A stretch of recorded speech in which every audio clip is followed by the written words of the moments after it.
सुप्रभात प्यारे बच्चों। आज की हमारी कक्षा है हिंदी और हमारी पुस्तक का नाम है रिमझिम। तो आइए हम रिमझिम पुस्तक से पाठ नंबर 2 आज पढ़ेंगे।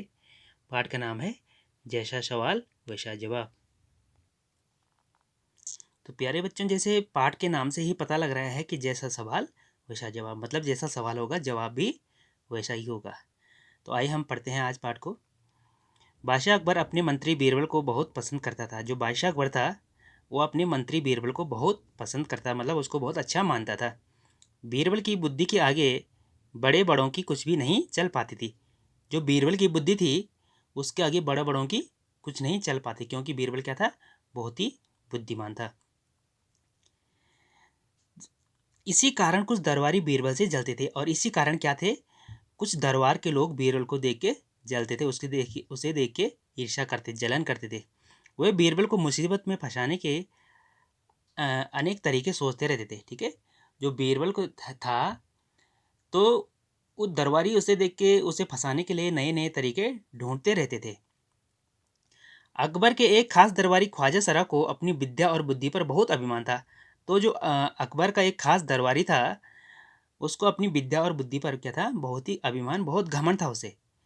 बीरबल को तो वो अपने सामने निरा बालक और मूर्ख समझते थे। और बीरबल को वह अपने सामने क्या समझता था, निरा मतलब बच्चा समझता था, और मूर्ख बेवकूफ़ समझता था। लेकिन अपने ही मानने से तो कुछ नहीं होता, लेकिन उसके मानने से तो कुछ नहीं होगा। ठीक है, दरबार में बीरबल की ही तूती बोलती और ख्वाजा साहब की बात ऐसी लगती जैसे नक्कार खाने में तूती की आवाज़। और जो दरबार था वहाँ पे बीरबल की ही चलती वहाँ पे। ठीक है, जैसा बीरबल कहता वैसा ही वहाँ होता था। ख्वाजा साहब की चलती तो वह बीरबल को हिंदुस्तान से निकलवा देते, लेकिन निकलवाते कैसे? अगर वहाँ पे ख्वाजा सरा की चलती तो वह तो बीरबल को दरबार से तो क्या हिंदुस्तान से ही निकलवा देते, लेकिन निकलवाते कैसे? एक दिन ख्वाजा ने बीरबल को मूर्ख साबित करने के लिए बहुत सोच विचार कर कुछ मुश्किल प्रश्न सोच लिए। एक दिन ख्वाजा सरा ने बीरबल को मूर्ख साबित करने के लिए बहुत ही मुश्किल प्रश्न सोच लिए। ठीक है, उन्हें विश्वास था कि बादशाह के उन प्रश्नों को सुनकर बीरबल के छक्के छोड़ जाएंगे, और उसे विश्वास था कि बादशाह के उन प्रश्नों को सुनकर बीरबल के छक्के छूट जाएंगे, और वह लाख कोशिश करके भी संतोषजनक उत्तर नहीं दे पाएगा। और वह लाख कोशिश करेगा लेकिन फिर भी संतोषजनक मतलब कोई सही उत्तर नहीं दे पाएगा। फिर बादशाह मान लेगा कि ख्वाजा सरा के आगे बीरबल कुछ नहीं है, और फिर बादशाह मान लेगा कि यहाँ पे तो सबसे बुद्धिमान ख्वाजा सरा है और बीरबल तो कुछ नहीं है। ठीक है, ख्वाजा साहब अचकन पगड़ी पहनकर दाढ़ी सहलाते हुए अकबर के पास पहुंचे, और जो ख्वाजा साहब था वो अपनी पगड़ी पहनकर, ठीक है, और दाढ़ी को सहलाते हुए अकबर के पास पहुंच गया और सिर झुकाकर बोला, और उसने सिर झुकाकर बोला, बीरबल बड़ा बुद्धिमान बनता है। जो आपका दरबारी है, मंत्री है बीरबल, वह अपने आप को क्या समझता है, बड़ा बुद्धिमान समझता है। ठीक है, आप भी उसकी लंबी चौड़ी बातों के धोखे में आ जाते हैं, और आप क्या है, उसके धोखे में आ जाते हो। मैं चाहता हूँ कि आप मेरे 3 सवालों के जवाब पूछकर उसके दिमाग की गहराई नाप लें। और उसने बोला, बादशाह से बोला कि मैं चाहता हूँ कि आप भी उसके दिमाग का टेस्ट लें, उसकी परीक्षा लें कि वो सचमुच में बुद्धिमान है कि या आपको ऐसे ही बेवकूफ़ बनाता है। उस नकली अक्ल बहादुर की कलई खुल जाएगी। और जो नकली अक्ल बहादुर है, मतलब वो अपने आप को अक्लमंद समझता है, बुद्धिमान समझता है, अगर वो उत्तर नहीं दे पाएगा तो उसकी कलई खुल जाएगी। ख्वाजा के अनुरोध करने पर अकबर ने बीरबल को बुलाया और उनसे कहा, बीरबल परम ज्ञानी ख्वाजा साहब तुमसे 3 प्रश्न पूछना चाहते हैं, क्या तुम उनके उत्तर दे सकते हो? और अकबर ने बीरबल को बुलाया और बोला कि जो हमारे परम ज्ञानी ख्वाजा साहब हैं आपसे 3 प्रश्न पूछना चाहते हैं, क्या आप उनका उत्तर दे सकते हो? तो बीरबल बोले, जहाँ पनाह जरूर दूंगा, खुशी से पूछो। तो बीरबल ने बोला कि ये जहाँ पनाह, कि मैं आपके सवालों के जवाब जरूर दूंगा, आप खुशी से पूछो। ख्वाजा साहब ने अपने तीनों सवाल लिखकर बादशाह को दे दिए, और जो सरा था उसने अपने सवाल तैयार कर रखे थे, उसने अपने सारे सवाल लिखकर बादशाह को दे दिए। अकबर ने बीरबल से ख्वाजा का पहला प्रश्न पूछा। जो अकबर जो बादशाह था उसने जो ख्वाजा का लिखा हुआ पहला प्रश्न था वह बीरबल से पूछा, संसार का केंद्र कहाँ है? जो हमारा ये संसार है, ये पृथ्वी है, ये दुनिया है, इसका केंद्र कहाँ है? केंद्र का मतलब इसका सेंटर कहाँ पे है? ठीक है, तो बीरबल ने तुरंत जमीन पर अपनी छड़ी गाड़ कर उत्तर दिया। तो बीरबल के पास जो छड़ी थी, जो डंडा था उसे, उसने तुरंत उस छड़ी को जमीन में गाड़ दिया। ठीक है, मतलब रख दिया वहाँ पे। यही स्थान चारों ओर से दुनिया के बीचों बीच पड़ता है। यदि ख्वाजा साहब को विश्वास न हो तो वह फीते से सारी दुनिया को नाप कर दिखा दें। ठीक है, उसने, जो बीरबल था, उसने अपनी डंडे को जमीन में गाड़ दिया और बोला कि महाराज, इस पृथ्वी का केंद्र बिंदु यहीं पे है। अगर ख्वाजा साहब को विश्वास नहीं है तो वह पूरी पृथ्वी को फीते से नाप के आ जाएं, अगर मेरा जवाब सही ना है, अगर मेरी बात गलत है। अकबर ने दूसरा प्रश्न किया, आकाश में कितने तारे हैं? अकबर का दूसरा प्रश्न बीरबल से कि आकाश में कितने तारे हैं। तो बीरबल ने एक भेड़ मंगवा कर कहा, इस भेड़ के शरीर पर जितने बाल हैं। ठीक है, भेड़ तो आपने देखी होगी, ठीक है, जानवर होता है। ठीक है, तो उसके शरीर में क्या बहुत सारे बाल होते हैं। तो बीरबल ने भेड़ मंगा के कहा कि इसके शरीर में जितने बाल हैं उतने आकाश में तारे हैं।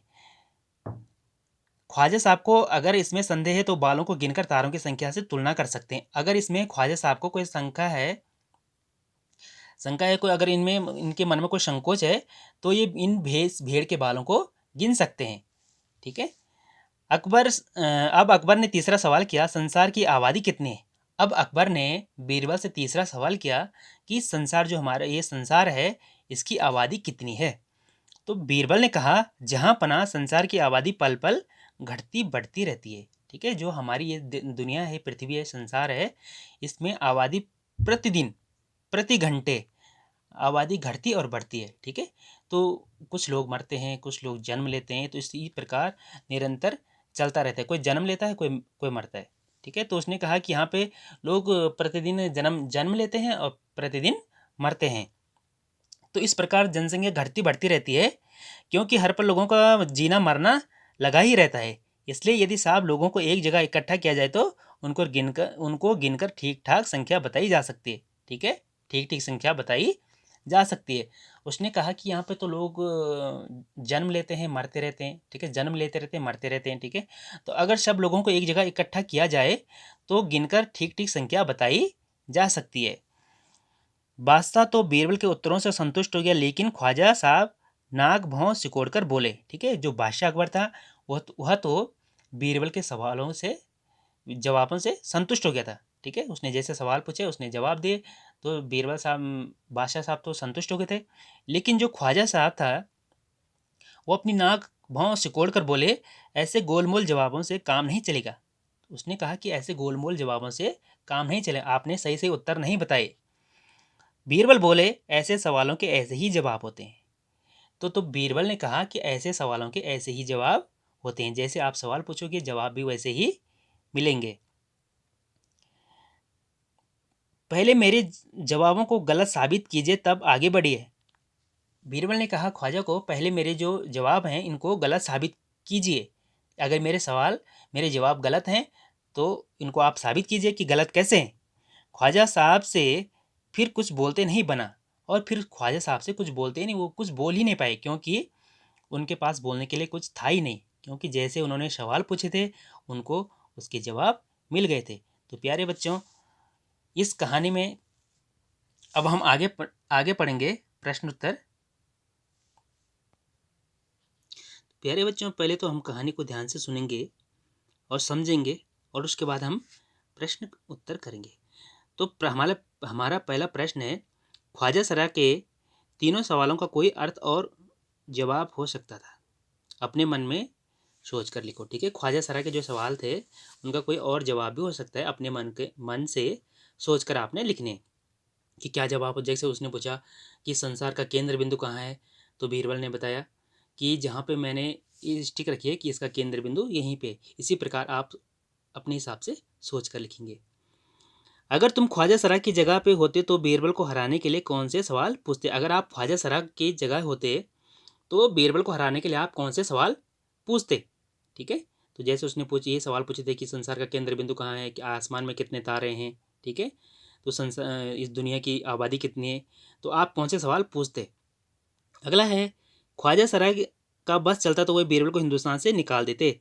अगर तुम्हारा बस चले तो तुम कौन कौन सी इच्छाएं पूरी करना चाहोगे? ठीक है, तो वो ख्वाजा सराय का बस चलता तो वो हिंदुस्तान से बीरबल को निकाल देता। लेकिन अगर आपका बस चले तो आपकी कौन कौन सी इच्छाएं आप अपनी पूरी करना चाहोगे, ठीक है। तो बच्चों की इच्छाएं तो बहुत सारी होती हैं, अपने हिसाब से आप लिखेंगे। अगला है इसमें, नीचे लिखे वाक्य पढ़ो। मैं बस में बैठकर स्कूल जाती हूँ, ठीक है। तो यहाँ पे बस जो शब्द है ये हर जगह आ रखा है, बस, ठीक है। मैं बस में बैठकर स्कूल जाती हूँ।